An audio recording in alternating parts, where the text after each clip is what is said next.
It's always better to hear everyone out and step back and not be very opinionated at that point in time, and listen to the people who are saying something.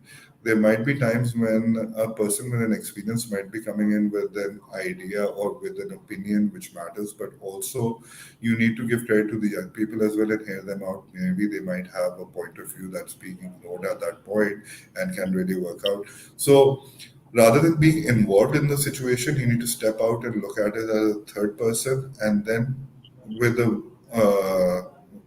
once you change your vantage point on that, that helps understand how you put things across, and accordingly you deal with the situation, because you need to it's not just the opinions that matter, it's also the complexity of the situation that matters.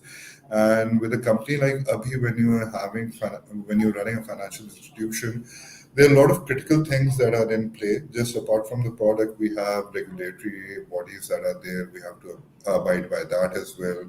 We have responsibility towards our investors. We have to look into that as well. There's a huge amounts of money involved. So when you're looking into these things, you need to be very careful and not rush into decisions, rather than think about things and be calm and composed about it. That's the best way to approach it. So, what advice would you like to give the young people who are in the beginning of their careers?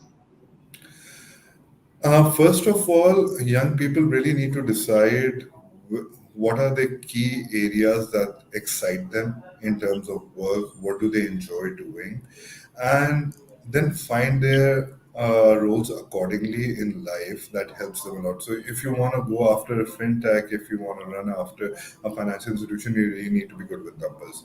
If you have a creative side to yourself, then there are other options around which you should be looking at. So every profession requires a certain amount or a certain kind of expertise or some kind of motivation around it. So we need to find exactly what do we want to do. If you are an extrovert, you are an introvert, do you want to go into sales? So you need to identify your strengths, you need to identify your weaknesses and play accordingly. So if you use the right mindset and if you use your education in a proper manner, you'd be able to achieve much more in life. And also, that doesn't mean that if you're weak in some areas, you ignore those. With over the period of time when you're working and you're working with different people, you try and learn. That is the core objective in life. You need to keep learning no matter at what stage of life you are at. At this point, I would say that even with an experience of over 19 years, I would say there are times when these young people around me teach me a lot.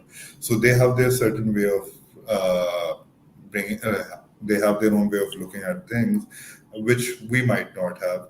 So if you have that tunnel vision and if you keep concentrating on that, then you lose your objective and you keep running in one direction. You really need to look around, learn from people, take in as much as you can, and that actually brings in your growth. There are two sort of growths that are involved. One is your professional growth, which comes in with the hard work, but then there needs to be a personal growth that needs to happen over a period of time, and that is what really needs to be looked in. And every individual needs to start thinking about the fact that how do they grow personally over a period of time rather than just professionally.